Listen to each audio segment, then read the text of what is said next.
오늘도 여러분 주 앞에 나온 여러분을 축복합니다. 하나님이 여러분과 함께 하실 줄 믿습니다. 오늘도 예배 성공자 되기를 예수 이름으로 축원합니다. 우리 하나님은 사랑이십니다.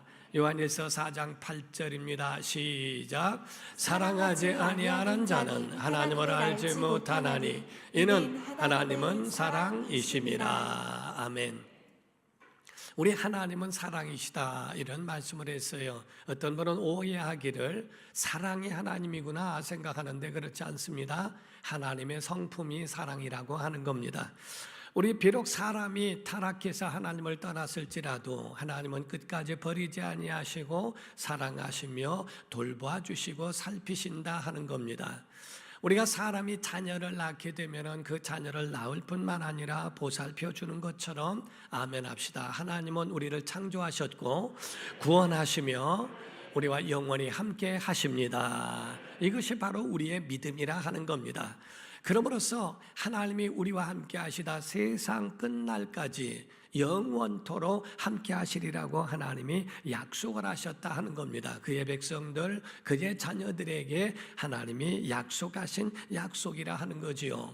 그러므로서 우리가 기도라고 하는 것은 하나님의 자녀들이 갖는 일상이요 삶이요 믿는 자들의 특권이라고 하는 겁니다. 그러므로 여러분과 제가 하나님의 사심을 믿고 예수님 그리스도의 구원을 믿는다면 우리가 기도는 배워야 한다는 거예요. 그래서 기도는 어떻게 해야 되는지, 뭐를 해야 되는지 기도를 배우면 신앙생활이 정말 지름길과 같이 갈 수 있는 길이 된다는 겁니다. 우리가 신앙생활하면서 항상 자기를 진단하며 살아가야 할 세 가지의 질문들이 있습니다. 첫 번째가 무엇이며 두 번째가 왜이고 세 번째가 어떻게라고 하는 말입니다. 도대체 기독교는 무엇을 믿는 것인가? 도대체 우리가 믿는 대상은 누구인가 하는 겁니다. 우리 아멘 합시다. 우리는 하나님을 믿습니다. 예수님을 믿습니다. 성령님을 믿습니다. 삼일체 되신 하나님을 믿는데 그 하나님 어떤 하나님? 생존하시는 하나님, 살아계신 하나님을 믿는 거예요. 우리가 부모님이 보이지 않지만은 집에 계시면 언제든지 집에 들어갈 때에 매무새를 잘하고 옷을 가지런히 하고 아버지 어머니를 뵙지 않습니까? 그러나 우리가 아버지 어머니가 돌아가신 다음에 계시지 않는다면 자기가 그런 모든 것에 그냥 계시다는 것을 인정하며 살아간다고 하지만은 계신 것과 안 계신 것에 생각의 차이가 있는 것처럼 오늘날 하나님에 대하여 사랑이 하나님이야, 그리고 하나님이 계시다고 그냥 믿고 사는 거야 라고 하는 그런 어떤 상상 속의 하나님을 믿는 것이 아니라는 겁니다. 그래서 성경의 히브리서 11장 6절에는 하나님 믿음이 없이는 하나님을 기쁘시게 할 수 없나니 믿음 있는 자들은 하나님께 나아가는 자들, 하나님이 반드시 계신 것을 믿어야 하며 그를 찾는 자들에게 상 주시는 이심을 믿어야 한다고 말씀을 합니다. 여러분과 저는 하나님의 사심을 믿기를 주 이름으로 축원합니다. 예수님이 이 땅에 오신 실존하신 분이시며 성령님은 여러분의 모든 삶 속에 여러분과 함께 하셔서 넘어지면 일으켜 주시고 우리를 격려해 주시고 이끌어 주시는 분이 하나님이시고 성령님인 줄로 믿으시기를 예수 이름으로 축원합니다. 그렇다면 왜 그분을 믿어야 하느냐 하는 겁니다. 우리가 한마디로 말하면 그분을 믿는 이유는 그분이 우리의 하나님이시며 우리의 구원자이시기 때문에 그렇습니다. 우리가 구약에만 보더라도 이스라엘 백성의 하나님을 믿고 섬겼죠. 살아계신 하나님이라고 하는 믿음일진데 하나님은 구체적으로 자기를 나타내셨어요. 자기를 보여주실 때에 하나님이 아주 분명하게 말씀하시는 겁니다. 출애굽기 20장 1절에서 3절입니다. 시작. 하나님이 말씀으로 말씀하여 이르시되 나는 너를 애굽 땅 종 되었던 집에서 인도하여 낸 내 하나님 여호와니니라. 너는 나 외에는 다른 신들을 내게 두지 말라. 아멘. 여기서 십계명에 그런 계명을 주셨다라고 하는데 여기서 하나님이 자기를 소개할 때 뭐라고 말씀합니까? 나는 너희를 애굽 땅 종 되었던 집에서 인도하여 낸 하나님 여호와니라. 여기에 관사가 들어가서 그 하나님이라는 겁니다. 그래서 바로 너희를 애굽 땅 종되었던 집에서 건져낸 그 하나님만 너의 하나님이다. 나머지 모든 신들은 잡신들이라 하는 거지요. 그래서 기독교에서는 유일하신 하나님을 믿지 다른 모든 신들을 다 하나님같이 인정하지는 않는다 하는 겁니다.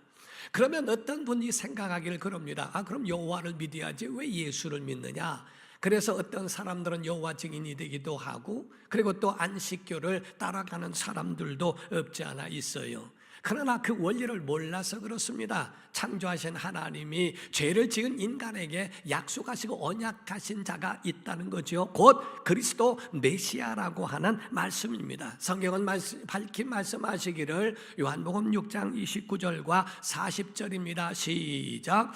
예수께서 이르시되 하나님께서 보내신 이를 믿는 것이 하나님의 일이니라 하시니 내 아버지의 뜻은 믿는 자마다 영생을 얻는 이것이니 마지막 날에 내가 이를 다시 살리리라 하시니라. 아멘. 여기서 말씀할 때 하나님께서 보내신 이를 믿는 게 하나님의 일이고 하나님의 뜻이다. 그를 믿는 자마다 마지막 날에 다시 살리신다라고 말씀을 합니다. 다시 말하면 그 영원하신 하나님, 애굽 땅 종되었던 집에서 인도하신 그 하나님이 보내신 자 예수 그리스도 하나님의 아들, 그가 바로 그를 믿는 자마다 바로 멸망치 않고 영생을 얻게 하신다라고 하는 하나님의 약속이 있는 거예요.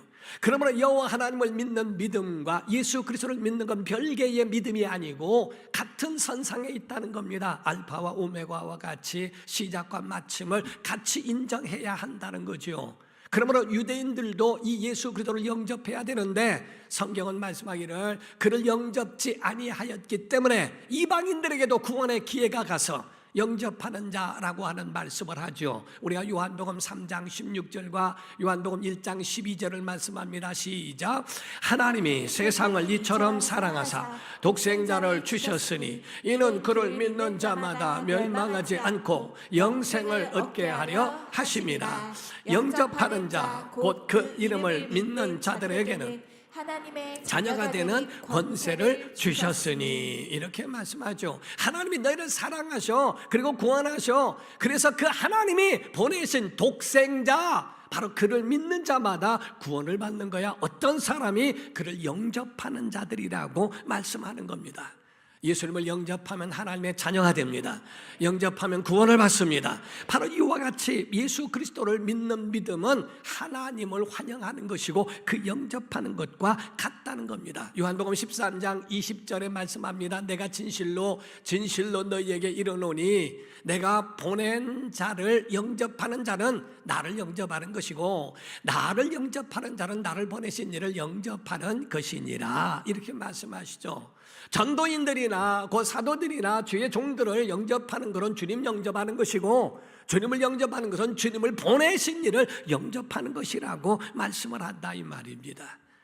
사랑하는 성도 여러분, 여러분과 저는 바로 이와 같이 예수 그리스도를 영접하여 구원을 받는다라고 말씀했어요. 세 번째가 어떻게 하여야 하는가? 믿음을 갖고 있다면 어떻게 해야 되는가? 먼저 우리가 믿음에 대한 구원은 어떻게 완성이 되는가? 로마서 10장 9절에서 10절입니다. 시작. 내가 만일 내 입으로 예수를 주로 시인하며 또 하나님께서 그를 죽은 자 가운데서 살리신 것을 내 마음에 믿으면 구원을 받으리라. 사람이 마음으로 믿어 의에 이르고 입으로 시인하여 구원에 이르느니라. 아멘. 자, 예수님을 주로 믿으시면 아멘 하십시오. 그가 죽은 자 가운데서 부활하신 걸 믿으시면 아멘 하십시오. 그런 자들이 구원을 받는다는 겁니다. 그렇다면 그 구원받은 사람들이 어떻게 살아야 하는지 갈라디아서 2장 20절에 보면 말씀을 합니다. 내가 그리스도와 함께 십자가에 못 박혔나니 그런즉 이제는 내가 산 게 아니고 오직 내 안에 그리스도께서 사신 것이라. 이제 내가 육체 가운데 사는 것은 나를 사랑하사 나를 위하여 자기 자신을 버리신 하나님의 아들을 믿는 믿음 안에서 사는 것이라. 우리가 어떻게 살아야 되는가? 예수 안에 살아야 된다는 거예요. 믿음 안에 살아야 한다는 겁니다. 그것이 바로 오늘날 믿음을 가지고 있는 성도들이 예수님과 무관하게 살아가는 세상에 교회 왔을 때는 믿음의 사람으로 할렐루야 다 하다가 나가면은 전혀 상관없는 삶이 아니라 예수 그리스도 안에서 곧 믿음 안에 사는 것이 그게 바로 신앙인의 삶이라고 말씀을 하는 거예요. 그래서 우리는 성경을 알므로써 예수 그리스도를 믿어 구원을 받았다면 하나님을 어떻게 살아야 하는지, 하나님을 믿고 살아야 하는지에 대하여 이와 같이 우리가 배워야 한다는 겁니다. 오늘 본문 말씀 누가복음 11장 1절입니다. 시작. 예수께서 한 곳에서 기도하시고 마치심에 제자 중 하나가 여짜오되 자기 제자들에게 기도를 가르친 것과 같이 우리에게도 가르쳐 주옵소서. 이렇게 말씀하죠. 곧 우리에게도 기도를 가르쳐 주옵소서. 예수님의 제자조차도 기도를 가르쳐 달라고 이야기합니다. 내가 지금 기도하는 것이 올바른 것인지, 하나님이 들으시는 기도를 하는 건지, 하나님과 전혀 상관없는 기도를 하는 것인지, 하나님 기도의 정석, 기도의 원리와 그 법칙을 알게 해달라고 거기에 대해 굉장히 궁금하더라 하는 겁니다. 우리가 믿음에 대하여 중요한 것이 뭡니까? 속도보다 방향이 중요하다고 하는 것처럼 속도는 아무리 빠르다 할지라도 방향이 맞지 않으면 헛일하는 거예요. 우리가 교회를 수십 년 다녔다 할지라도 하나님이 원하시는 대로 우리가 나오지 아니하고 내 뜻대로만 간다면 그렇다면 전혀 상관없는 일이 될 수도 있더라 하는 겁니다. 기도의 본질, 우리의 믿음의 본질, 우리의 모든 그런 것 방향과 그 목적이 방법보다 먼저라는 것을 가르쳐 말씀하고 있죠. 그럼으로써 우리가 기도한다는 것, 하나님의 자녀들이고 구원받은 사람이라면 당연하다는 겁니다. 이건 자연스러운 일이라는 거죠. 공놀이를 하는 어린아이에게 너 이렇게 공 가지고 노냐? 라고 묻는 건 우문이라는 겁니다. 어리석은 질문이라는 거죠. 남녀가 서로 사랑하는 걸 보면서 뭘 좋다고 그렇게 사랑을 하냐? 이것도 우문이라는 거죠. 공놀이를 하는 사람은 공놀이를 하는 아이들이 그것이 재밌으니까 하는 것이고, 남녀가 사랑하는 건 사랑의 감정이 나오니까 자연스럽게 되어지는 것처럼 믿음의 사람들에게 너 왜 기도하냐라고 말하는 건 우문이라는 겁니다. 하나님의 자녀라면 얼마든지 자연스럽게 부모가 자녀와 자녀가 부모와 함께 서로 상의하면서 논의하면서 사랑하는 것이 당연한 것처럼 인생을 위하여 영원한 것을 위하여 하나님과 논의하고 자기의 모든 문제를 놓고 간구하면서 살아간다는 건 당연한 일이라는 겁니다. 우리에게 자연스럽게 이루어지고 있는 이거라는 거지요. 다만 주께서 경계하신 것이 있어요. 마태복음에는 주기도문에 대하여 아주 구체적으로 말씀할 때에 경계하는 말씀 두 가지가 있습니다. 너희는 외식하지 마라. 사람에게 보려고 외식하는 거 금지한다. 이방인처럼 주문본하지 마라. 신 없는 자에게 혼자 주문하듯 하는 거, 그 기도는 응답받지 못한다. 그러므로 너희는 이렇게 기도하라 라고 하면서 말씀을 하십니다. 오늘 본문 말씀 누가복음 11장 2절에서 4절의 말씀입니다. 시작. 예수께서 이르시되 너희는 기도할 때에 이렇게 하라. 아버지여 이름이 거룩히 여김을 받으시오며 나라가 임하시오며 우리에게 날마다 일용할 양식을 주시옵고 우리가 우리에게 죄 지은 모든 사람을 용서하오니 우리 죄도 사하여 주시옵고 우리를 시험에 들게 하지 마시옵소서 하라. 이렇게 말씀합니다. 주께서 이렇게 기도하여야 하나님이 들으신다라고 말씀하는 거예요. 기도는 호흡과 같아서 우리가 태어난 사람이 자기 호흡을 합니다. 어린아이가 태중에 있을 때는 그렇게 호흡이 중요하지 않습니다. 그러나 태어난 다음부터는 이 아이가 이제 숨을 쉬어야 하는 탯줄이 끊어진 다음부터는 숨을 쉬는 것이 당연하고 선택이 아니라 그것은 필수인 것처럼 우리의 믿음의 사람들은 기도가 호흡이 돼서 기도를 하는 것 당연히 해야 한다는 것을 말씀해요. 일상이요 삶이라는 겁니다. 싫어도 해야 된다는 거예요. 우리가 보면은 나 숨쉬기 싫어 죽는 겁니다. 영적으로도 기도하지 않으면 죽는 겁니다. 영혼이 죽으면 육체도 죽고 작고 폐적하고 끝나는 거죠. 그렇기 때문에 기도는 우리에게 생명과도 같고 호흡이라고 하는 이유가 바로 여기에 있습니다. 물론 기도가 되는 사람이 있고 기도하는 사람이 있어요. 기도가 된다면 얼마나 감사하겠어요. 가족 안에서도요, 가정 안에서 사랑이 되는 대상이 있고 사랑을 하는 대상이 있습니다. 사랑이 되는 대상은 자녀들입니다. 성경에 너희 자녀를 사랑하라 하는 구절은 없습니다. 왜냐하면 되기 때문에 그렇습니다. 내려 사랑이라고 자녀들을 놓으면 얼마나 예쁜지 자녀들을 놓고 사랑하는 마음을 얼마든지 그 속에 표현되어진다는 거죠. 그러나 신기하게 자기 부모한테만큼은 자녀들이 말을 안 들어요. 아버지 어머니가 너 나갈 때 쓰레기 좀 가져가라 그러면 나만 뭐 해가면서 왜 나만 시키느냐고 팍팍팍 해가면서 투덜투덜합니다. 옛날에 볼 먹은 소리 한다고 그랬는데 우리 때는 볼 먹은 소리 하면 뒤지게 맞았습니다. 그런데 거기서 애들을 말 때 뭐 부모만 시키면 뭐가 어떠고 해가면서 하는 참 신기하게 그렇게 말하는 모습을 보거든요. 그런데 자녀들에 대하여서는, 그런데 부모에 대하여서는 그래서 하라는 거예요. 그 사랑을 하라는 것을 존경, 공경이라고 표현하는 거다. 그래서 계명으로조차 말씀할 만큼 내 부모를 공경하라 라고 말씀하고 있죠. 그건 사랑하라는 말씀을 공경으로 표현하고 있는 겁니다. 그럼 부부 사랑은 어떨까?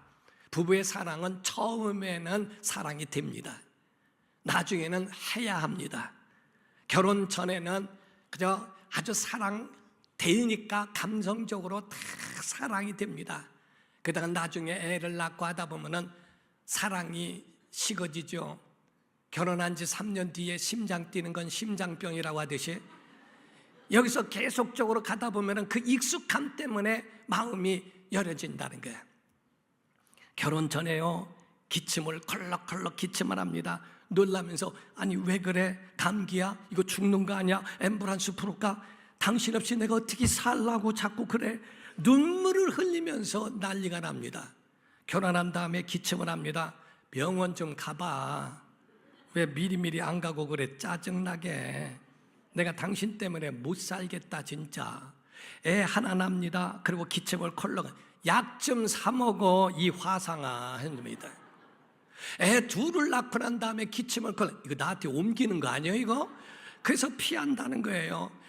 그게 사람이 살아가면서 이게 그러니까 마음속에 가지고 있는 거 사랑이 된다고 하는 것은 참 그것은 행복한 것이라고 되지요. 똑같습니다. 기도가 된다면 얼마나 감사하겠어요. 입만 벌리면 기도가 나오고 교회만 오면 기도가 되어지고 여러분의 일상이 기도가 되어진다면 얼마나 감사하겠어요. 그러나 기도가 되어지지 않는다 할지라도 너희는 기도하라 라고 성경에 명령하고 있다는 겁니다. 사랑하는 성도 여러분, 하나님이 우리를 사랑하심을 믿으시면 아멘. 하나님이 여러분과 저를 사랑하신다는 확신이 있으시면 아멘 하십시오. 그런데 하나님의 마음 가운데도 하나님이 우리가 하나님 사랑하는 마음, 하나님을 불러주기를 원하신다는 것도 아셔야 한다 이 말이에요. 하나님은 우리가 주여라고 하는 부른 것조차도 하나님은 행복해 하신다는 겁니다. 결혼을 합니다. 아내가 임신을 합니다. 그리고 아이를 해산합니다. 아이가 성장합니다. 그때 아빠, 엄마는 그 앞에서 아이에게 첫 번째 가르쳐주는 것은 아빠, 엄마라고 해봐. 아빠 하면서 자기가 아빠를 먼저 수백 번, 수천 번 해가면서 아이에게 가스라이팅을 시켜가면서 아이가 아빠라고 불러주기를 바랍니다. 어느 순간에 아이가 아빠, 엄마라고 하는 소리를 들을 때 얼마나 행복해하는지 모르죠. 성경은 하나님이 우리가 주 앞에 주여라고 부르는 그 소리를 하나님은 행복해 하신다는 거예요. 이사야서 58장 9절입니다. 시작. 내가 부를 때는 나 여호와가 응답하겠고 내가 부르짖을 때는 내가 여기 있다. 다시 한번 시작. 내가 부를 때는 나 여호와가 응답하겠고 내가 부르짖을 때는 내가 여기 있다 하리라. 아멘. 안심하라. 안전하다. 염려하지 마라. 제가 어렸을 적에 자다가 깨면은 엄마를 불렀습니다. 엄마 하면은 거기서 그러면은 안심하고 더 이상 필요해서 부른 것이 아니라 어디에 계신지 안 계신지를 확인하고 싶은 것 같이 내가 부를 때에 내가 응답하겠고 여기 있다. 내가 부르짖을 때에 내가 여기 있다 하리라 라고 하는 하나님의 굳은 의지도 말씀하고 있다는 겁니다. 사랑하는 성도 여러분, 기도를 들으시는 하나님인 줄로 믿으셔야 됩니다. 기도의 종류는 여러 가지가 있어요. 첫 번째, 기도는 비상기도가 있습니다. 긴급할 때 하나님 앞에 간구하여 응답을 받아야 하는 비상기도가 있다는 겁니다. 다윗처럼 위기 가운데 하나님께 부르짖습니다. 히스기야처럼 자기가 병들었고, 또한 아수르가 침략해 올 때에도 그 전쟁을 위하여 하나님 앞에 긴급하게 기도하는 그 기도가 있습니다. 어려움 중에 간구하는 그 기도를 비상기도라고도 표현하지요. 미국의 어떤 사람이 총선을 위하여 유세를 유세를 하기 위해서 비행기를 타고 어느 곳으로 날아갔다는 겁니다. 날아가는 도중에 약 100명의 사람, 70명에서 100명의 사람들이 기자들과 함께 비행기를 타고 가는데 한순간에 갑자기 불이 꺼지더니 타는 냄새가 나더라는 거예요. 그러더니 조종사의 그런 어떤 멘트가 나오면서 방송이 나오는데 하는 말이, 지금 비상 착륙을 해야 할 입장입니다. 지금 비행기에 어떤 지금 고장과 이런 것으로 인해서 굉장히 난처한 상황입니다 하면서, 만약에 신을 믿는다면 그 신을 위하여 기도해 주십시오. 하나님을 믿는다면 하나님 앞에 기도해 주십시오. 그 가운데 있는 사람들이 기도하기 시작합니다. 얼마나 간절히 기도했는지 비상 착륙을 할 때 무사히 착륙하게 되었고, 그리고 거기에 대해서 그 고장난 것을 고치게 되었느니라고 이야기를 합니다. 비상시에, 위급 상황에 하나님 앞에 이름을 불러 기도하는 것 귀한 일입니다. 정말 중요하죠. 그런 응답이, 급한 기도에도 응답이 있는 성도 되기를 주 이름으로 축원합니다. 그 가운데에 이와 같이 그런 응답만 있는 그런 귀한 그런 긴급한 기도에만 응답이 있어야 하는가? 아니라는 거예요. 성경은 그것도 귀한 일이지만 너희가 무시로 기도해야 할 것도 있다. 에베소서 6장 18절입니다. 시작. 모든 기도와 간구를 하되 항상 성령 안에서 기도하고 이를 위하여 깨어 구하기를 항상 힘쓰며 여러 성도를 위하여 구하라. 항상 기도해라. 언제나 기도해라. 늘 기도해라. 위급 상황만 기도하는 것이 아니고 항상 기도해라. 늘 언제나 기도해야 한다고 성경은 말씀을 합니다. 성령 안에서 무시로 기도하라 하는 거죠. 두 번째가 합심 기도예요. 개인적으로 묵상으로 하는 기도도 있지만은 합심으로 하는 기도가 필요하다는 겁니다. 마태복음 18장 19절입니다. 시작. 진실로 다시 너희에게 이르노니 너희 중에 두 사람이 땅에서 합심하여 무엇이든지 구하면 하늘에 계신 내 아버지께서 그들을 위하여 이루게 하시리라. 아멘. 여기서 합심이라고 하는 말은 꼭 모여서만이 아니라 같은 내용과 같은 목적을 놓고 간구한다면 그것도 합심 기도가 될 수 있다는 거죠. 그런 기도를 한다면 하나님이 이루게 하시리라 라고 말씀을 합니다. 세 번째가 정한 기도입니다. 시간을 정해놓고 하는 그 기도이죠.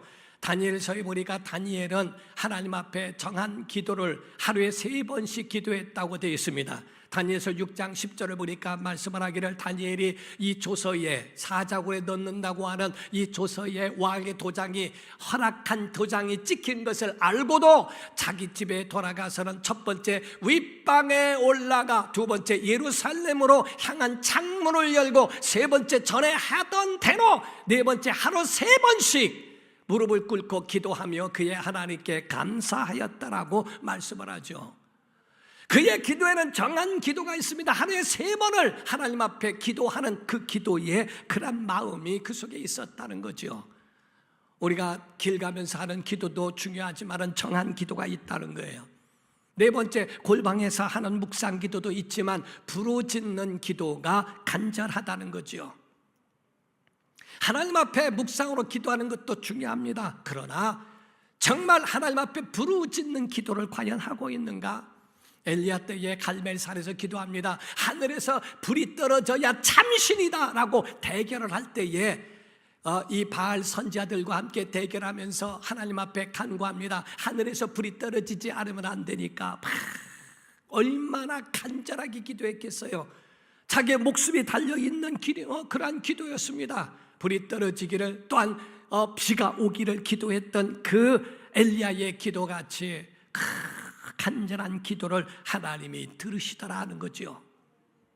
어떤 분 그럽니다. 아니, 전능하신 하나님이 꼭 소리를 질러야 들으시나 속으로 기도하더라도 하나님 우리의 신음소리도 들어 맞습니다. 전능하신 이가 다 들으십니다. 그런데 성경은 우리에게 묵상만 기도하라고 되어 있지 않습니다. 내게 부르짖으라고 되어 있어요. 왠지 아십니까? 과연 내가 내 도움을 구하는 것이 네 마음의 의지인지, 정말 내가 할 수 있다고 믿고 있는지 그 믿음을 요구하신다는 것도 아셔야 한다는 거죠. 베데스다에 있는 그런 38년 된 병자가 있을 때 주님 물으시죠. 내가 낫기를 원하느냐? 내가 낫고자 하느냐? 아니, 당연한 거 아닙니까? 병든 자가 낫는 거 왜 물으십니까가 아닙니다. 내가 낫고자 하느냐? 내 입술로 말하라는 거예요. 내 자리를 들고 일어나 걸어가라. 내가 행동하라. 우리에게 있을 때 아니 낫게 해주면 되는 거지 뭘 또 행동하라고 그러고 일어나라고 하시는가? 귀찮게 라고 할 수 없어요. 우리가 묵상으로 기도할 때도 신음하는 소리도 들으십니다. 정말 힘들고 어려운 가운데도 간구하는 그 기도를 들으실 수 있지만 내 행동에 내 의지에 하나님 앞에 부르짖는 기도도 내 속에 과연 있느냐는 겁니다. 과연 내 속에 그런 절실함이 그 속에 있느냐 하는 겁니다. 5번째입니다. 인내하며 끝까지 포기하지 않는 기도하고 있는가?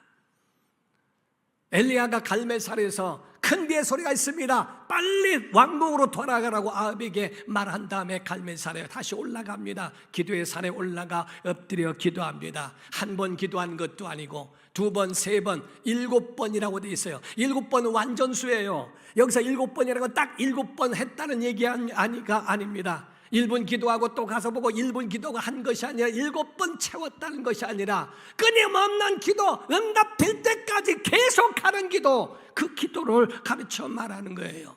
할 수 없는 그러한 상황 속에 있어요. 3년 6개월 동안에 비가 오지도 않았고 하늘에는 구름 한 점 없습니다. 그런데 비를 달라고 하는 건 허무한 얘기들이고 이건 말도 안 되는 그러한 그 기도인데도 엘리야는 기도합니다. 계속적으로 기도합니다. 손만한 구름이 떠올랐다는 이야기를 듣고 그 가운데 무릎을 펴고 그 속에서 응답의 징조가 왔다고 믿고 무릎을 펴 올라갑니다. 과연 그 속에 가지고 있는 그런 부르짖는 간절한 기도가 있는가? 야곱처럼 말합니다. 야곱이 말할 때 당신이 나를 축복하지 않으면 당신을 가게 할 수 없습니다 라고 했던 그 모습처럼 아브라함이 소돔과 고모라를 향하여 의인이 50명이 있어도 멸망시키시겠습니까? 45인, 40인, 30인, 20인 10명만이라도 그들을 멸망시키겠느냐고 했던 그 아브라함의 간절한 마음, 오늘 본문 말씀에도요 그 벗이 와서 내 지금 친구가 왔는데 그에게 먹을 것이 있는데 없는데 지금 너에게 좀 구했으면 좋겠다, 빌려달라라고 얘기할 때 벗됨을 인하여서는 주지 않는다 할지라도 간창함으로 인하여서는 응답 줄 거라고 주님 말씀하지 않습니까? 여러분, 끊임없는 기도가 우리 안에 있기를 주 이름으로 축원합니다. 기도에는 능력이 있습니다. 여러분, 상황을 바꿀 수 있는 능력이 있고 역전할 수 있는 능력이 있어요. 마음의 위로가 말하는 게 아닙니다. 기도하면 마음이 평안해지고 기도하면 위로가 되고 기도하면 마음이 쫙 가라앉아서 좋다고 하는 기도를 명상으로 착각하지 말라는 거예요. 기도를 받는 대상이 있지 않습니까? 그런데 많은 사람들은 명상, 묵상인 줄로 착각하고 있습니다. 그냥 앉아서 기도하고 마음을 내려놓고 마음을 편하게 한숨 쉬듯 하는 이것이 기도인 줄로 착각합니다. 아닙니다. 기도 능력이 있습니다. 여러분, 천국 열쇠와처럼 매면 매이고 풀면 풀리는 줄 믿으셔야 됩니다. 견관진도 파는 능력이 있다는 거예요. 그러므로 성경은 우리에게 말씀하는 마지막 우리에게 말씀하는 중요한 것은 기도는 예수 이름으로 하라는 겁니다. 그래서 성경 요한복음 16장 23절에서 24절입니다. 시작. 그날에는 너희가 아무것도 내게 묻지 아니하리라. 내가 진실로 진실로 너희에게 이르노니 너희가 무엇이든지 아버지께 구하는 것을 내 이름으로 주시리라. 지금까지는 너희가 내 이름으로 아무것도 구하지 아니하였으나 구하라, 그리하면 받으리니 너희 기쁨이 충만하리라. 아멘. 지금 많은 사람들이, 기독교인들이요, 교회 와서 기도라고 하는 것은 엉뚱하게 이상하게 생각하고 있어요. 마치 세상에서 말하는 명상인 줄 알고 교회에서 말하는 묵상이 기도인 줄을 착각하고 있습니다. 그 사람들은 기도의 대상, 응답해 주시는 대상이 없어도 가능합니다. 그러나 성경은 말씀할 때 분명히 말씀합니다. 기도에 응답을 해주실 수 있는 그런 대상은 하나님이시라는 거예요. 우리는 하나님 앞에 나아가기를 주님으로 축원합니다. 무엇으로? 예수 이름으로 하라는 거거든요. 미국의 남북전쟁이 한창이었을 때라는 거예요. 시골에 있던 한 청년이 있는데 그도 징집을 받아서 군대에 가게 되고 전방으로 가게 됐다는 거예요. 너무 무서워서 그래서 탈영을 하게 됩니다. 체포가 되었고 사형 선고를 받습니다. 그 소식을 들은 아버지가 그 아들이 죽는 것이 너무 마음 아파서 이걸 어떻게 근심하다가 생각해낸 것이 대통령에게 사면장을 부탁해야 되겠다, 사면을 부탁해야 되겠다 해서 그 백악관을 찾아갔다는 겁니다. 남루하고 초라한 옷차림으로 들어가려고 하는 그 사람을 받아줄 리 없죠. 문전박대당합니다. 들어가지 못함을 보고 그 근처에 공원에 가서 펑펑 울고 흐느끼고 있을 때 어떤 소년이 지나가면서 아저씨 왜 울어요? 하고 묻습니다. 사실 이러이러하고 저러저러하다고 얘기했더니 그러냐고 나 따라오라고 붙들고 갑니다. 문지기에게 이야기합니다. 내가 데리고 온 사람이니까 들여보내달라고. 같이 그와 들여보냅니다. 백악관에 있는 대통령 집무실까지 들어갑니다. 거기 들어간 다음에 그 사람을 자기 그 링컨 대통령에게 앞에 데려줬다는 거예요. 아빠, 이 사람이 울고 있어서 들어보니까 굉장히 마음이 아픈 것 같아요. 얘기 좀 들어봐 주세요. 그 이야기를 듣고 거기서 사면을 받는 그러한 일들에 대해서 나왔다고 이야기하죠. 아무나 들어가는 게 아닙니다. 목소리가 크다고 하나님 들으시는 게 아닙니다. 목소리가 적으면 기도 안 들으시고 목소리가 크면 들으시고 하는 게 아닙니다. 우리의 기도가 하늘에 상달될 수 있는 유일한 것은 예수 이름으로 할 때 하나님 그 이름으로 기도하면 내가 들어주리라 하고 하나님이 약속하신 거예요. 아멘 합시다. 우리가 기도하면 하나님은 하늘에서 들으십니다. 역사는 현장에서 역사해 주신다는 거죠. 이와 같이 들으시는 이가 있고 현장에서 역사하시는 하나님의 은혜가 있다는 거예요. 우리가 주기도문이라는 것은 주문이 아닙니다. 그리고 주님이 하신 기도라기보다는 주님이 가르쳐 주신 기도라는 거죠. 그래서 우리가 하나님 앞에 간구하고 기도하면 하나님이 들으시는 거예요. 자, 그래서 마태복음에 보면은 말씀하고 있는 것이 더 구체적으로 나오죠. 아멘 한번 했으면 좋겠습니다. 하늘에 계신 우리 아버지여, 이름이 거룩히 여김을 받으시옵소서. 하나님의 나라가 우리 예배 가운데 임하여 주시옵소서. 하나님의 뜻이 하늘에서 이루어진 것 가지고 우리 성도와 심령 가운데 가정에 이루어지게 하여 주시옵소서. 오늘 우리에게 일용할 양식을 허락하여 주시옵시고, 우리가 우리에게 죄 지은 자를 용서하오니 우리 죄를 용서하여 주시옵시고, 우리 나는 모든 나라와 권세와 영광은 다 하나님이 받아 주시옵소서. 이것이 바로 우리의 기도의 내용이 되어라 하는 겁니다. 사랑하는 성도 여러분, 저는 오늘 이렇게 기도했으면 좋겠다 하는 것이 있어요. 제가 개척한 지 얼마 안 돼서 이 성경 구절에 너무 은혜를 받고요, 제가 기도할 때 빠짐없이 기도했던 내용이기도 한 겁니다. 엘리야가 갈멜산 그 꼭대기에서 엎드려 기도할 때에 뭐라고 합니까? 하나님, 정말 재물을 불이 내려와서 태우지 않으면 바알 선지자가 이기게 되고 이스라엘 백성이 위태롭게 됩니다. 하나님 어떻게 하면 좋습니까? 하나님 불을 내려달라고 기도하는 내용을 보게 됩니다. 열왕기상 18장 36절에서 38절을 보면요, 저녁 소재 드릴 때에 이르러 선지자 엘리야가 나아가서 말하되, 아브라함과 이삭과 이스라엘의 하나님 여호와여, 주께서 이스라엘 중에서 하나님이신 것과 첫 번째는 하나님이 하나님 되신 것, 그것을 알게 하여 주시옵소서. 내가 주의 종인 것, 두 번째는 내가 하나님의 종됨을 보여달라고, 세 번째가 내가 지금 이 일하는 것 주의 말씀대로 이 모든 일을 행하고 있다는 것을 오늘 저들이 알게 해달라고 하는 겁니다. 여호와여 내게 응답하옵소서, 내게 응답하옵소서. 이 백성에게 주 여호와는 하나님이신 것과 주는 그들의 마음을 되돌이키심을 알게 하옵소서 하매, 이에 여호와의 불이 내려서 번제물과 나무와 돌과 흙을 태우고 또 도랑의 물을 할런지라, 이렇게 말씀을 했죠. 사랑하는 성도 여러분, 우리는 기도할 때요 저 묵상하고 마음이 그냥 평안해지고 위로받아서 좋아요. 이것으로 끝나는 게 아닙니다. 기도는 역사가 일어납니다.